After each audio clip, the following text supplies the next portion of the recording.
With ಸೃಜಿನಿ. ನಾನಿವತ್ತು ನಿಮ್ಗೆ ದಿಢೀರ್ ದೋಸೆ ತೋರಿಸ್ಕೊಡ್ತಾ ಇದ್ದೀನಿ. ಈ ದಿಢೀರ್ ದೋಸೆ ಮಾಡೋದು ಹೇಗೆ ಅಂತ ನೋಡೋಣವಾ? ನಾನಿಲ್ಲಿ ಟೇಸ್ಟ್ಗೆ 1 ಸ್ಪೂನ್ ಸಕ್ಕರೆ ತಗೊಂಡಿದ್ದೀನಿ, ರುಚಿಗೆ ತಕ್ಕಷ್ಟು ಉಪ್ಪು, 1 ಕಪ್ ಗೋಧಿ ಹಿಟ್ಟು, 1 ಕಪ್ ಹುಳಿ ಮೊಸರು, 1 ಕಪ್ ಚಿರೋಟಿ ರವೆ, 1 ಕಪ್ ಅಕ್ಕಿ ಹಿಟ್ಟು ಮತ್ತು 2 ಸ್ಪೂನ್ ಕಡಲೆ ಹಿಟ್ಟು. ಒಂದು ಮಿಕ್ಸಿಂಗ್ ಬೌಲ್ಗೆ ಚಿರೋಟಿ ರವೆ, ಅಕ್ಕಿ ಹಿಟ್ಟು, ಗೋಧಿ ಹಿಟ್ಟು, ಕಡಲೆ ಹಿಟ್ಟು, ಸಕ್ಕರೆ, ರುಚಿಗೆ ತಕ್ಕಷ್ಟು ಉಪ್ಪು ಎಲ್ಲ ಹಾಕ್ಕೊಂಡು ಒಂದ್ಸಲ ಮಿಕ್ಸ್ ಮಾಡಿ.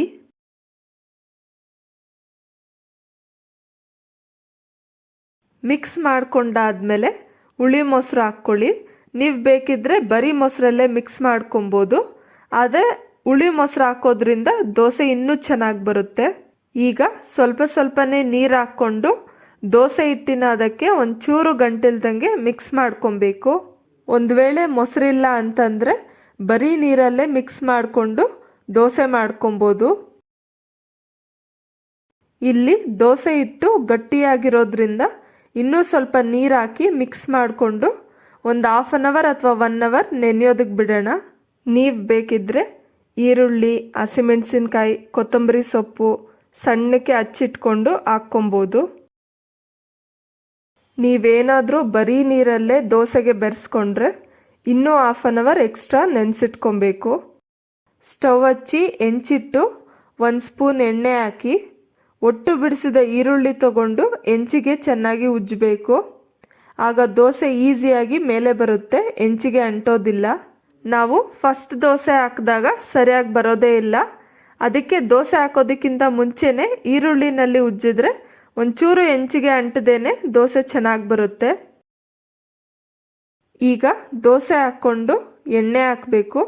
ನೀವು ಬೇಕಿದ್ರೆ ತುಪ್ಪನೂ ಹಾಕ್ಕೊಬೋದು. ಎಣ್ಣೆ ಹಾಕಿದ್ಮೇಲೆ ಲಿಡ್ ಕ್ಲೋಸ್ ಮಾಡ್ಕೊಳ್ಳೋಣ. ಒಂದು 2 ರಿಂದ 3 ನಿಮಿಷ ಬೇಯಿಸಿದ ಮೇಲೆ ಲಿಡ್ ಓಪನ್ ಮಾಡಿ ಸುತ್ತು ನಿಧಾನಕ್ಕೆ ದೋಸೆನ ತೆಗಿಬೇಕು. ದೋಸೆ ತಿರುವಾಕಿ ಇನ್ನೊಂದು ಕಡೆನೂ ಬೇಯಿಸಿ.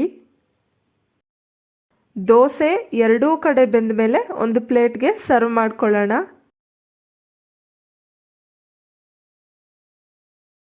ಇದೇ ರೀತಿ ಮಿಕ್ಕಿದ ದೋಸೆ ಹಿಟ್ಟನ್ನು ಹಾಕ್ಕೊಬೇಕು. ಒಂದು ವೇಳೆ ಬೆಳಗಿನ ಟಿಫನ್ ಏನು ಮಾಡೋದು ಅಂತ ಗೊತ್ತಾಗದೇ ಇದ್ದಾಗ ಈ ರೀತಿ ದೋಸೆನ ಮಾಡ್ಕೊಬೋದು. ಬೇಕಿದ್ರೆ ನೈಟ್ 1 ಟೈಮ್ಗೂ ಸಹ ಚಟ್ನಿ ಮಾಡಿ ಈ ದೋಸೆನ ಮಾಡ್ಕೊಬೋದು.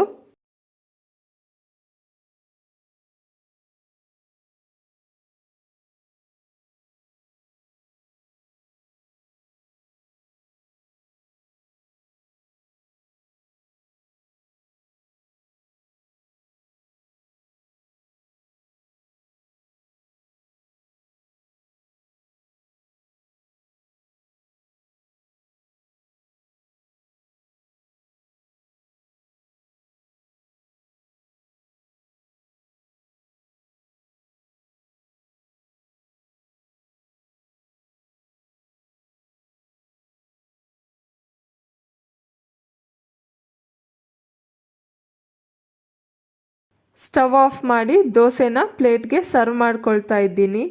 ಈಗ ದಿಢೀರ್ ದೋಸೆ ರೆಡಿಯಾಗಿದೆ. ಸೊ ನೋಡಿದ್ರಲ್ಲ ಫ್ರೆಂಡ್ಸ್, ದಿಢೀರ್ ದೋಸೆ ಮಾಡೋದು ಹೇಗೆ ಅಂತ ಅಂದ್ಬಿಟ್ಟು ನೀವು ಒಂದ್ಸಲ ಟ್ರೈ ಮಾಡಿ ನೋಡಿ. ಹೇಗ್ ಬಂತು ಅಂತ ಕಮೆಂಟ್ ಸೆಕ್ಷನ್ ಅಲ್ಲಿ ಶೇರ್ ಮಾಡಿ. ಮತ್ತೆ ಈ ವಿಡಿಯೋ ನಿಮ್ಗೆ ಇಷ್ಟ ಆದ್ರೆ ಲೈಕ್ ಮಾಡಿ, ಶೇರ್ ಮಾಡಿ. ಪ್ಲೀಸ್ ನನ್ನ ಚಾನೆಲ್ಗೆ ಸಬ್ಸ್ಕ್ರೈಬ್ ಮಾಡಿ. ಮತ್ತೆ ನಾನು ಇನ್ನೊಂದು ರೆಸಿಪಿ ಜೊತೆ ನಿಮ್ ಮುಂದೆ ಸಿಗ್ತೀನಿ. ಅಂಟಿಲ್ ದೆನ್ ಬಾಯ್.